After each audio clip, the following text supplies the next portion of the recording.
topic of conversation now is, Dario? Well, it's 5G and the impact on messaging. What we operators will do, apologies for the microphone, and or even what the industry will be doing. Obviously, a flash call, such a hot topic, they did steal 5 important minutes from our time, but we're going to catch up. And we have not one, but 5 great speakers. I'd like to call all of them to join us in no particular order, but Vladimir Smal, the head of sales and procurement at global messaging at LANCK Telecom, join us online, I believe. Fantastic. Rajiv Singla, the CTO and head of messaging at Globe Teleservices, who is going to join us here in an hour, face-to-face in our room. Anurag Aggarwal, the VP of Partnership and Alliances at Tanla Platforms. There we go, on our screen as well. And Fabio Bottan, the senior messaging specialist at Arelion, company previously known as a telco from the north, but now rebranded. Hi, hello Fabio, also join us online. And last but not least, David Vigar, Director of Carrier Partnership at Twilio. Thanks all for you to being here. Well done for joining us in different shapes and forms as our online events. Do share your questions and your comments online as well, as we'll try to address it to the different people in the room. But while we were organizing this topic of 5G and discussing with our speakers, we kind of asked the questions, where are we with 5G right now? So I got some numbers to share, and then I'm going to ask them and you what you think of a 5G development. So let's see, we have 198 commercial 5G networks, and that should roughly be 1 in 4 of your MNOs out there should be running 5G by now. And 9% market penetration of 5G connections, so in terms of number of customers of devices out there that are actually using, but forecasted to join 25% by 2025, data from GSMA. In terms of devices, we have 1,373 devices there today have been announced, but today I should say by April, and that's an increase of 21% from the previous quarter. So the question is that a glass half full or half empty? What do we think? I should ask this question first to our panelists, then I'll come you as well. Who would like, it looks like, Anurag, you've been called online to answer this question, so by some of your esteemed colleagues here. What do you think? Is 5G really, fulfilling its promises? Is coming? Hi Dario, hi everyone. Would have loved to see the audience, but thank you so much for having me here. I think I was cornered by David into talking about 5G, so yeah, I think I'll take it for there. Thanks, David, for that. In my opinion, I think there was a time when there was a lot of misconception about 5G, and there were talks that maybe SMS would not be supported first. But I think what's very heartening to know is that that was a bit of a misinformation, and the 3GPP 5G standards very well supports SMS in a couple of different mechanisms. Now, when we come to about, firstly, where are we with respect to 5G? The way I see it is that, I think you had asked earlier, is it like a revolution or an evolution? I think it's a mix of both. Definitely from impact standpoint, this would be a revolutionary phase for us within the telecom industry. But at the same time, when we look at the numbers, like you said, 25% are on it. If I get the Indian context, for example, India is quite, ready to roll out 5G in the coming months. We are about to have a spectrum allocation auction coming about, after which we will roll out. And I think eventually we see that most networks will move towards a standalone 5G model. Once that happens, I think truly 5G will be unleashed. And within this, I feel the relevance of SMS will continue because if you look at the other richer media channels which are there, they are always still complemented by the plain vanilla SMS, primarily given the ubiquity of this channel. And I think all the applications which are riding on the internet and with the higher bandwidth, the higher speed option which would be available through 5G, I think the flux of applications and hence the flux of two-factor authentication will increase, and hence SMS will be here to stay. And to add to that, I think with growing end-to-end devices enabled over 5G, that would be another source of SMS continuing to grow. So in my opinion, in summary, 5G will very soon be impacting all our lives in a very positive and a meaningful manner. And SMS will play its own role, as always, in making this a success. Thank you. Thanks, Anurag. So you touched on a lot of things, fantastic. We'll come back to that. But going back to on 5G again, I'll ask the same question to Rajiv. Rajiv, what do you think of 5G today? Where are we? What's happening? So, like for 5G, if you say that you already gave those inputs about where the operators are, and by 2025, I think we'll be with 30% of the population that will be covering up with those the 5G. It has amazing like opportunities for the aggregators and the operators as well, like how to evolve on the SMS. Like Anurag said, so definitely SMS is going to stay and it is going to evolve with the revolution. That is what I will say. Like the more opportunities, the more revenue opportunities for the operators and everybody. Yeah. So 5G is evolving, but SMS here is to stay, and we've seen it in presentation this morning. From Nika Mobile Square as well, on a very optimistic. But let me ask, at least the people online, write in the chat, people here, show me that you are very well aware. Yes, I can warm up your hands. Show me your hands. Yeah, I can see some movements. Fantastic. You're all there. Now, time to see. How would you, first of all, describe with your hands the 5G rollout? Raise it if you think that everything is going and it's impactful and it's happening, or halfway standing if you don't think it's really there. Put it down there. Use your mimic abilities with your facial expressions to say anything else. Now, I can only see two hands which are really, really shy out down the... Wait, don't know it. 1, 2, 3, 4, 5, 6, 7, 8, 9, 10, 11. Nobody, I don't know if you can see online, nobody's waving out there. Okay. Something is moving, probably something else. But question, going back to Anurag's point as well. At one point, believe it or not, well, the 5G was supposed to clear out all of these old-fashioned barriers, signaling and so on. Well, not anymore, maybe. Or is it? Are we still looking at SMS happily cohabiting with 5G, or is 5G really going to start the countdown on SMS live? Let's ask that. And I'll ask that to Vladimir first. Hi, Vladimir. Thanks for joining us online. So will 5G replace SMS at any point? Are we going to see a seismic revolution at some point? Hello, Dario. Hello, everyone. Good to be here today with you online. Unfortunately, couldn't join the event. So from my perspective, SMS will also remain. There will not be that much change in terms of usage of SMS, because the major use of SMS, A2P SMS, is basically 2FA, OTP, which are not that much affected by the increase of speed or higher bandwidth or whatever other advantages 5G brings to the market and to the people. From my perspective, 5G is not a threat to SMS, and SMS has other threats that might impact the increase of messaging of SMS, of A2P, which are basically pricing, which we will talk later on during this event, and we have already some of my colleagues have already touched on it.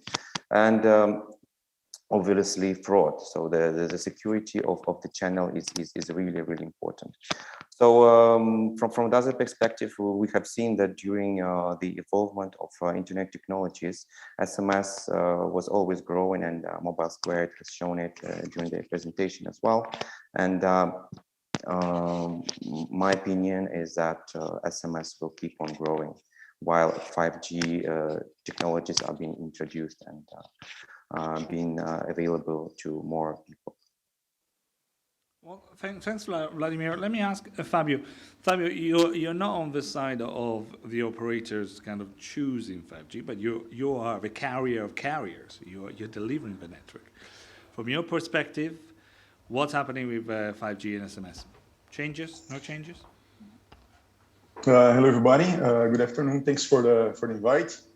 I can agree with my colleagues here, but allow me to try to break this in different scenarios. I believe when we talk about 5G and any other type of wholesale service, when we join this kind of discussions, there are always two views, the 5G NSA and 5G SA, which kind of change things a little bit, right? Because if we talk about 5G SA, then of course having a phone and a network that is fully 5G, the whole P2P discussion, the P2P messaging and traffic will migrate a lot into a RCS kind of a channel, right?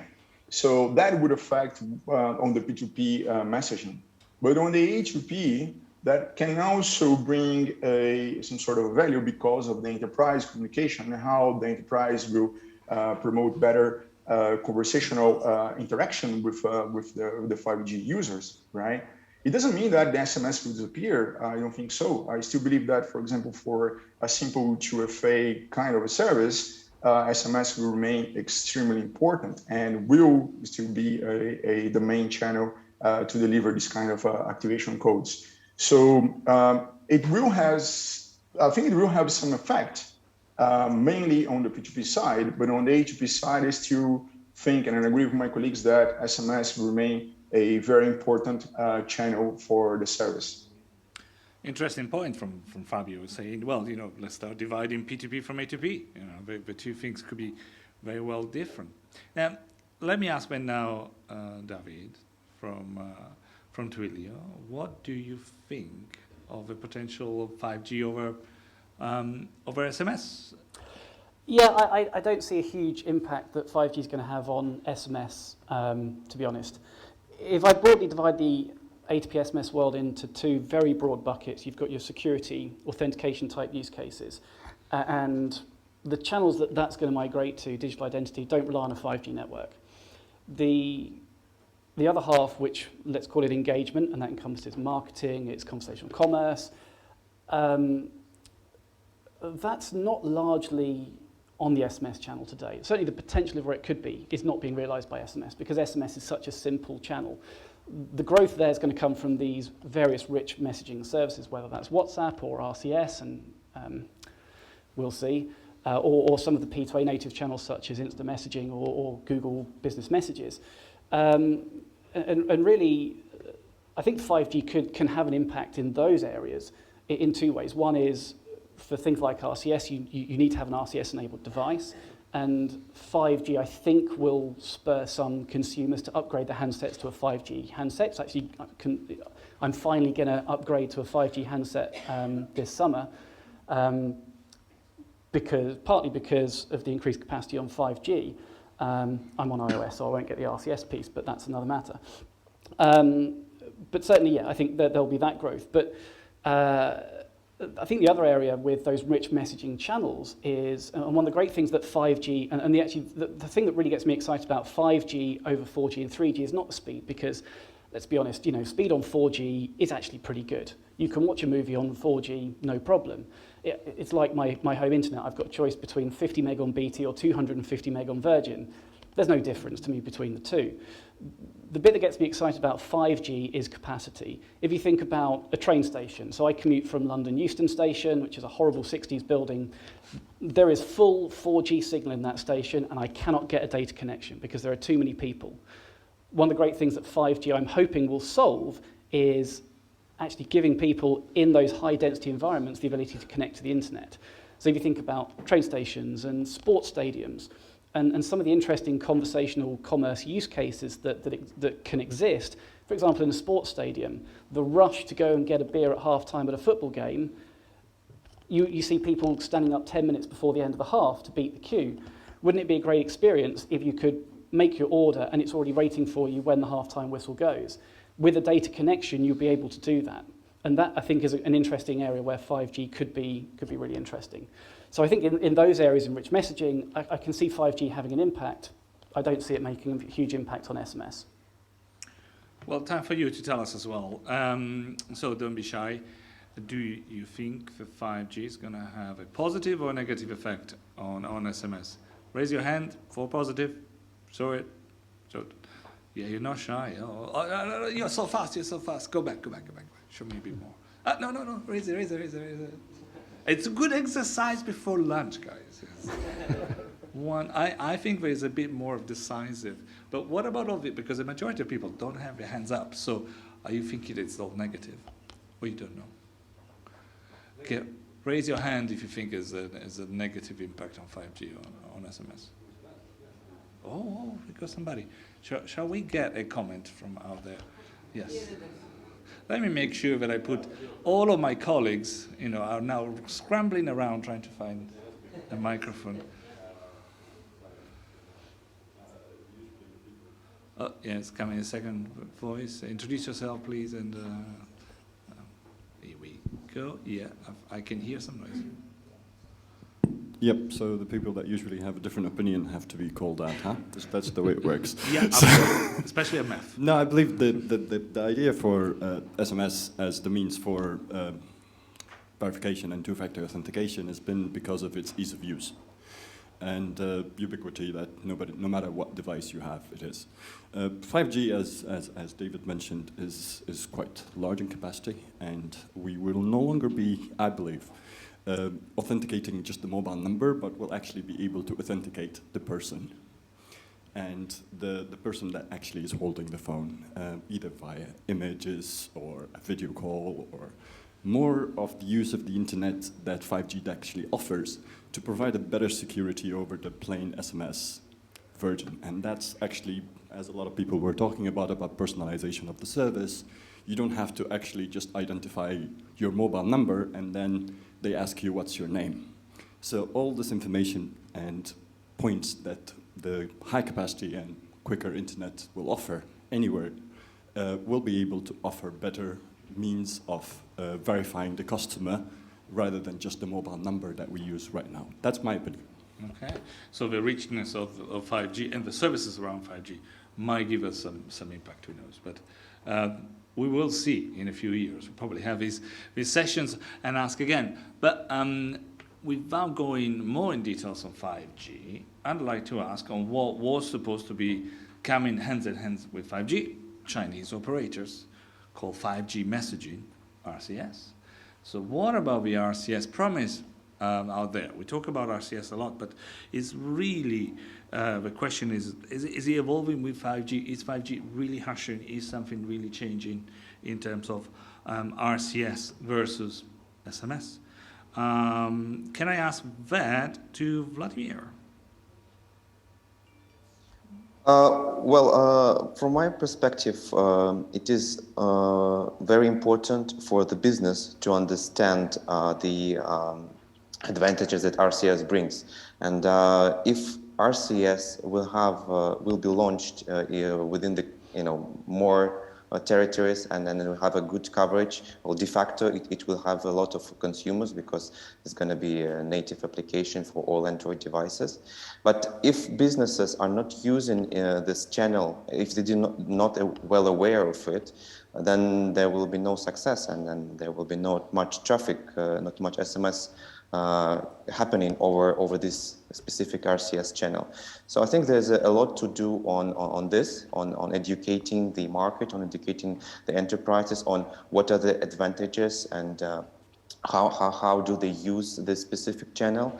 Also, there's still, I think, a number of questions on the pricing model, on how to count, how to compare the SMS versus RCS, and what would be the benefits for the business. So Vladimir, even if we decouple the question of networks, the RCS applications are coming, still issues out there.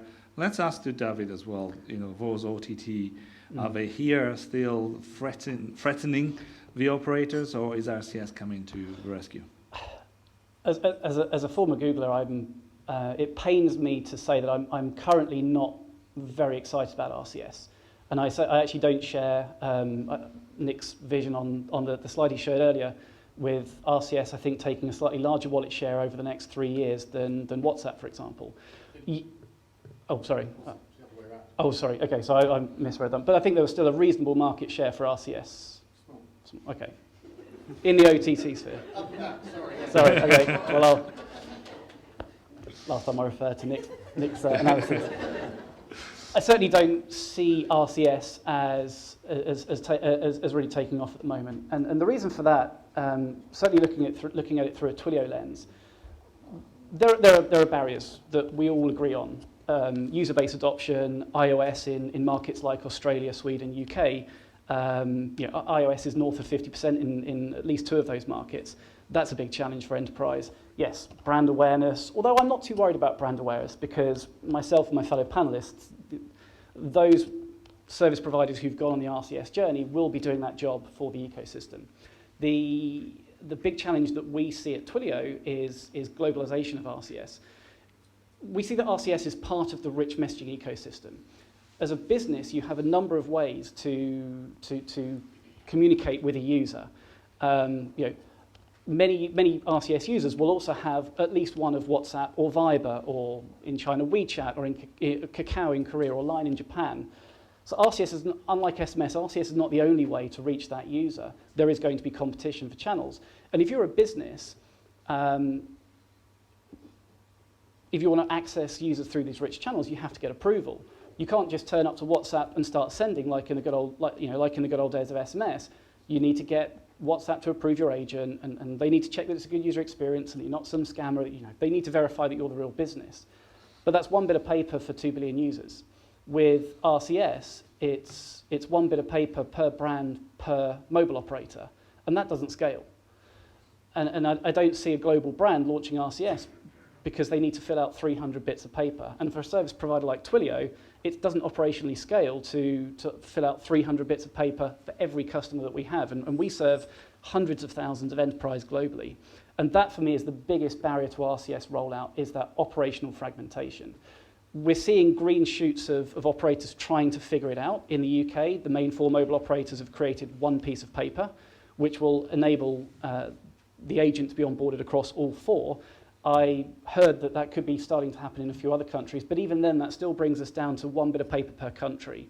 This either needs to be done on a global level, or we need operators to federate that agent approval process out to service providers. Well, operational fragmentation. So we started talking about the big, huge, multi-billion investments in networks, and turns out that actually it's the modus of operations, according to David, that matters really. I see hands up from Anurag. So time to tell us, Anurag. You can speak. Tell us what you think about the RCS versus OTT debate. Right. So, I just wanted to bring in another very recent context into the RCS story. So, if some of you are aware, in India, sadly, about 2 weeks ago, Google actually rolled back RBM, and one of the biggest reasons was that there were many complaints of spam, unwanted traffic actually reaching the end consumer.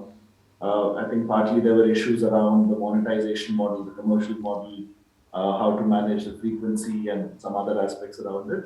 So I definitely feel that, I'm talking more specifically about RCS right now, RBM, and I definitely feel that in the coming days, there would be some more checks and balances and measures, and combined with the operational assets like David mentioned about registration, I think some of these aspects will have to be better looked into to make sure that this channel is more robust and is actually being able to manage the nuances of various markets. Like, I mean, I think India is the first market where they've had to roll back, or by roll back, I mean that they sort of put a pause to it for the time being until they're able to effectively remedy the situation. But such measures or such situations actually bring out the current challenges which still exist in these channels, which need to be properly addressed before they actually become scalable globally. Thank you. And then let me also ask when Rajiv also coming from. Yep. Yeah. So I agree with Anurag. Like the things like this RCS definitely is a rich messaging. They are playing a key role for the enterprises. If we see it from the enterprise perspective, so they are seeing more conversion when they are doing those promotions through the rich messaging instead of the plain text. So that's why like they are going with that. So we can see like many user cases where the IoTs are there and those the rich messaging are there where they are able to convert more customers to them. And definitely yes, rich messaging we have to take care of the security part. So that is more important. Like this month itself, the Google, they have stopped the rich messaging in India due to those securities and the commercial modeling, and they were not able to monetize it. Yeah. Fantastic. Well, apologies. I think I also have some issues on my microphone. It looks positive sometimes to say we got billions of messages in a market like India for RCS. Unfortunately, it's when you have to talk about a lot of those being spam. So you have to manage out. But we will keep on closing the view of what's happening, but at least potentially some changes are happening. I would like to ask you about the changes. Whether 5G, we heard, is potentially, it's service-wise very wide, but we don't think it's going to impact SMS, except for a couple of questions, a couple of comments out there. RCS, we don't know exactly how it's moving, but it's a bit early. So, okay, so what's the future coming towards us? What's your expectations? Are you, with a 5G rolling out and the additional services, are you thinking this is an evolution coming, or is a revolution still coming? Is it more business as usual? Well, give us I'm sure you all have your crystal ball. Time to take it out and tell us what you think. I will start with Vladimir, that I see first on my screen here. What's your vision for the next years? Well, I think that of course there will be more and more interaction within the rich business messaging. Obviously, there will be more and more RCS users, and then the business will gradually use more of those channels in order to communicate with their customers. Well, SMS, as we all agreed on the panel, will remain, and the volumes will continue growing.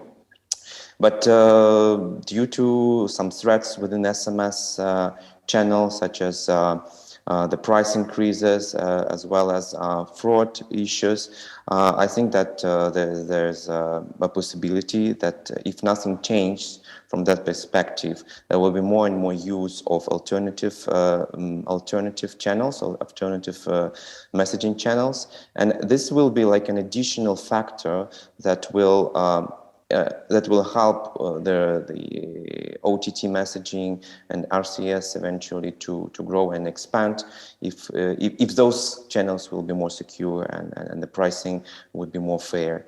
Well, and of course, the need from enterprise side to pay a fair pricing will keep on.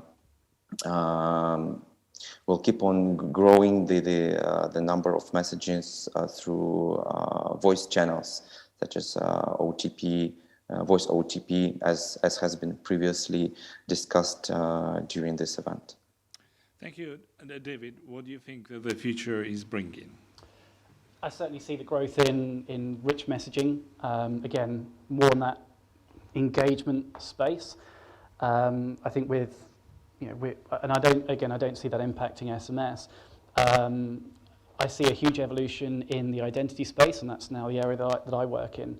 SMS is a terrible channel for phone number verification, let's be brutally honest. We've all seen press reports of account hacks in banks in Germany from having tokens stolen through SMS.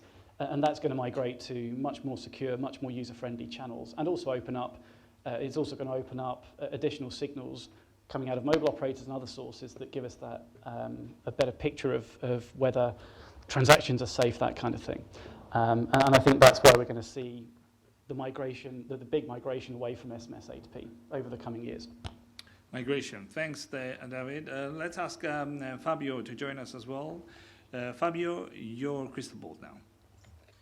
Yeah, when we look into the carrier perspective, of course, that's where I see it today.